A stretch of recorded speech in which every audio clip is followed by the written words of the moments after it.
В операционной воцарилась тишина, когда доктор Ребекка Уинтерс извлекла из спины Фрэнка Мейсона нечто, совсем не похожее на обычную меланоаму.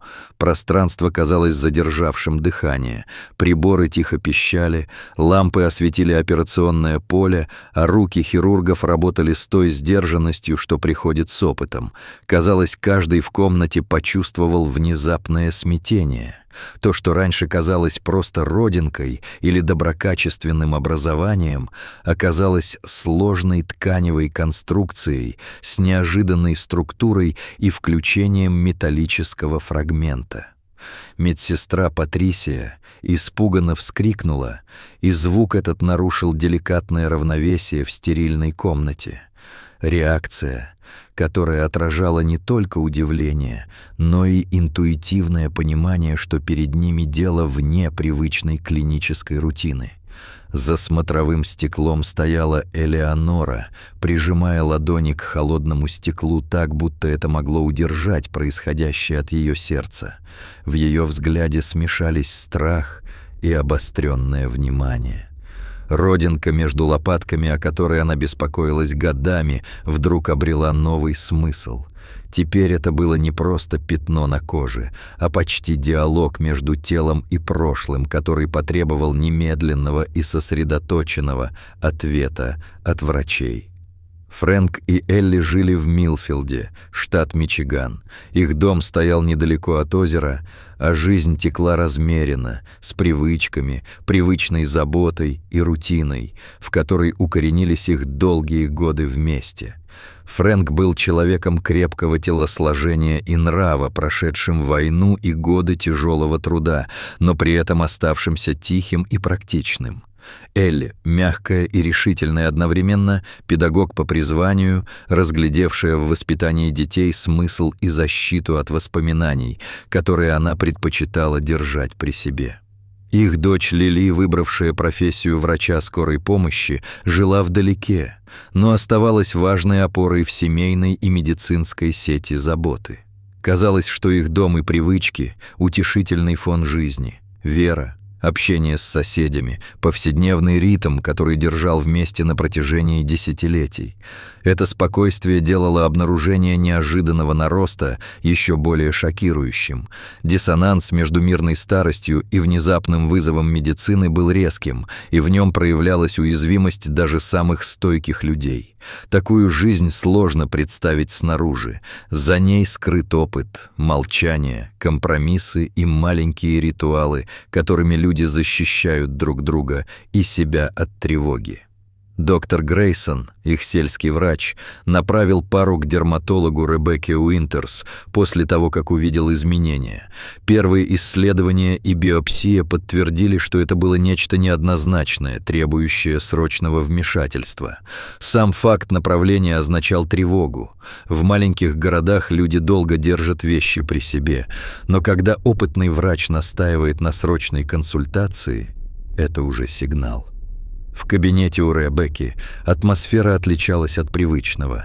Новое оборудование, холодный блеск ламп, профессиональная сосредоточенность и женская мягкость, которая успокаивала, не умаляя серьезности. Биопсия прошла быстро, но оставила после себя ощущение ожидания. 2 контейнера с образцами отправили в лабораторию с пометкой приоритета, и в семье возникла тонкая тревога. Доктора объяснили стандартные процедуры, возможные исходы и временные рамки. Все это звучало одновременно отвлеченно и слишком близко, потому что на кону была жизнь и долгие годы молчания, укоренившиеся в теле Фрэнка. Между врачами и семьей установился напряженный, но деликатный диалог.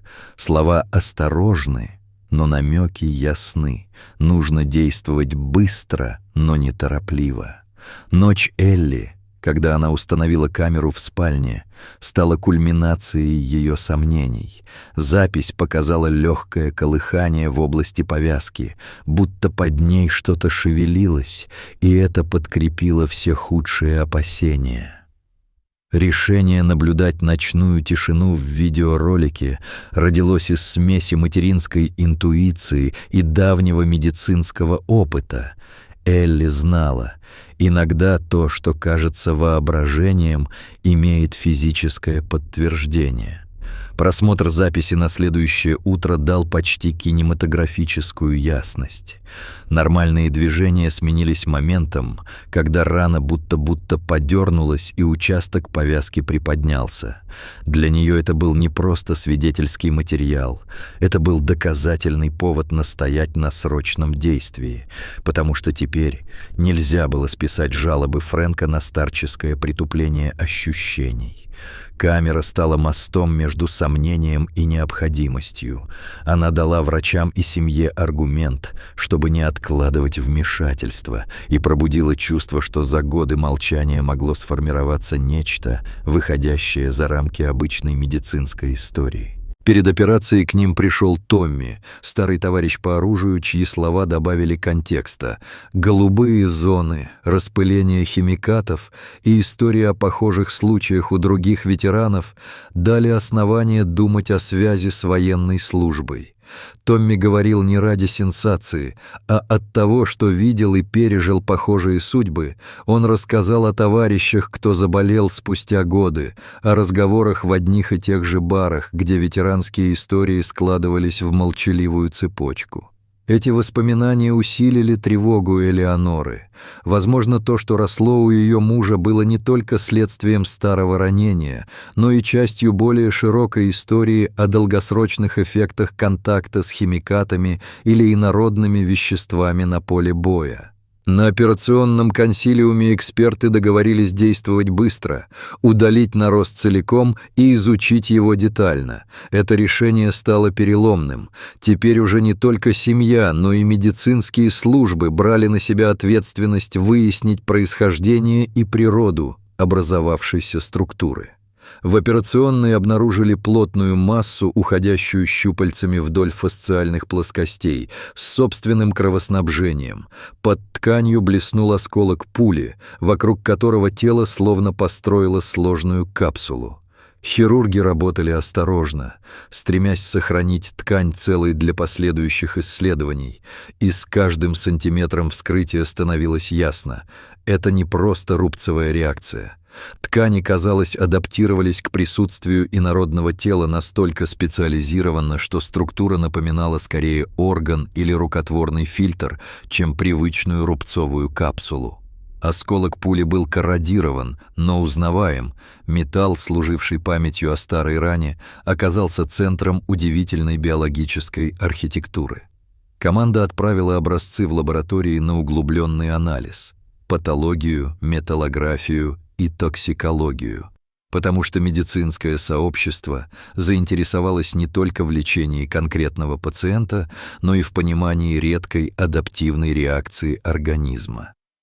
Удаление этой капсулы нарушило хрупкий баланс, началась мощная воспалительная реакция и быстро прогрессирующий некроз, потребовавший срочных санаций, повторных вмешательств и интенсивной терапии. Вмешательство, которое изначально воспринималось как освобождение от угрозы, оказалось провокацией. Ткань, годами удерживавшая токсичные микрочастицы под контролем, вдруг потеряла способность стабилизировать среду вокруг себя, и организм дал бурную систему реакции. Инфекция и воспаление распространились по фасциальным плоскостям быстрее, чем ожидали, вероятно, из-за того, что удаленный барьер действовал как фильтр и одновременно как баланс, от которого тело зависело. Врачи экстренно переключались между хирургией и медикаментозной терапией, вводили комбинацию антибиотиков, устанавливали дренажи и следили за гемодинамикой пациента, понимая, что каждая минута теперь имела вес результата. Эта фаза показала хрупкость грани между лечением и непреднамеренными последствиями и заставила команду пересмотреть подход к редким реакциям на древние инородные тела. Пока врачи в больнице боролись за жизнь пациента, в семье происходило иное, но не менее важное событие. Элли нашла в мастерской Фрэнка металлический сейф с письмом, в котором он признавался в трагической истории Укунг-3 и объяснял, почему молчал почти полвека. Открытие сейфа и чтение послания стало мощным эмоциональным сдвигом. Письмо, написанное простым и открытым почерком, раскрывало то, что все подозревали, но боялись озвучить. Воспоминания о перестрелке, о ранении, о моральном выборе и клятве молчания. Фрэнк подробно описывал, почему не мог говорить: страх перед осуждением, желание вести спокойную семью и стремление не мешать близким своей болью. Для Элли это было как подтверждение видимых симптомов. Теперь физическая находка в теле сочеталась с моральной ношей, которую он хранил внутри себя. Письмо давало возможность не только объяснить прошлое дочери и друзьям, но и, наконец, соединить медицинский случай с человеческой историей, и это стало началом разговоров, которые должны были привести к исцелению не только тела, но и отношений. Анализы ткани и металла показали неожиданную картину. Тело создало высокоспециализированную структуру, нейтрализующую токсины и изолировавшую металл, и это открытие заинтересовало научное сообщество. Одновременно выяснилось, что пуля имела нетипичный состав и траекторию. Исследования выявили, что окружающая осколок ткань обладала признаками адаптивной фильтрации. Клетки и сосуды формировали устройство, похожее на биологический барьер с активными механизмами улавливания и локализации вредных веществ. Металлический фрагмент содержал свинец и другие элементы, которые теоретически могли со временем вызвать интоксикацию, но долгие десятилетия организм обходился с ними необычно успешно. Однако окончательные металлургические данные показали и любопытный фактор. Структура пули и угол ее проникновения указывали на бой лицом к лицу, а не на обычную боевую траекторию, что согласовывалось с признанием Фрэнка о противостоянии с офицером. Все это придавало истории и медицинской, и историко-моральной глубины, а также побуждало к более широкому рассмотрению случаев ветеранов с вросшими осколками. В реанимации Фрэнку пришлось бороться с агрессивной инфекцией и системными осложнениями. Дни между жизнью и смертью были заполнены медицинскими маневрами, семейными разговорами и ожиданием результатов корректирующей терапии. Команда специалистов работала в непрерывном режиме. Хирурги повторяли санацию ран, анестезиологи держали стабильность жизненных функций, инфекционисты пересматривали антибиотикограммы, и вся больница ждала первых признаков ответа организма на изменения в тактике лечения. Элли, Лили и Томми сидели у постели и чередовали молитву с решительными планами. Что сказать, кому позвонить, как поддерживать пациента в момент, когда он был настолько уязвим. Ночи в коридорах больницы затягивались. Маленькие разговоры между родственниками делали время ощутимее. Обмен воспоминаниями, короткие истории о былом, неумелые шутки, чтобы разрядить атмосферу — все это составляло ткань человеческой поддержки, необходимой в такие часы. Медицинские отчеты чередовались с семейным сочувствием, и в этой комбинации зарождалось понимание, что борьба за жизнь не только дело врачей, но и дело любви и человеческой привязанности. По мере стабилизации состояния врачи корректировали тактику. Поддерживающая терапия, таргетированная антибиотикотерапия и забота о восстановлении иммунного баланса дали первые обнадеживающие признаки, а семья начала думать о будущем и о возможном вкладе случая в науку. Сложность и уникальность реакции организма заинтересовали исследовательские центры. Специалисты запустили последовательность анализов, чтобы понять, какие механизмы позволили ткани фильтровать металл и почему при удалении системы произошел срыв. Между тем в доме и в сердцах семьи происходила трансформация. Разговоры, которые раньше были невозможны, стали реальностью. Элли поделилась своим прошлым, Лили предложила профессиональную поддержку, а Фрэнк уже шаг за шагом, возвращаясь к сознанию, начал принимать, что его история имеет значение не только лично. Доверие между ними углубилось, ибо теперь правды не прятали под семейным ковром. Вместо этого они решили использовать опыт как повод открыться и стать опорой для других ветеранов, которые могли могли находиться в подобной ситуации. Восстановление шло медленно, но уверенно. Шрам на спине напоминал о кризисе, а жизнь семьи постепенно возвращалась к более уравновешенному ритму, обогащенному новым пониманием и решением действовать дальше. Ранние недели восстановления были полны осторожного оптимизма. Фрэнк медленно восстанавливал силы, научился принимать помощь и, наконец, позволил себе признаться в деталях, которые раньше держал при себе.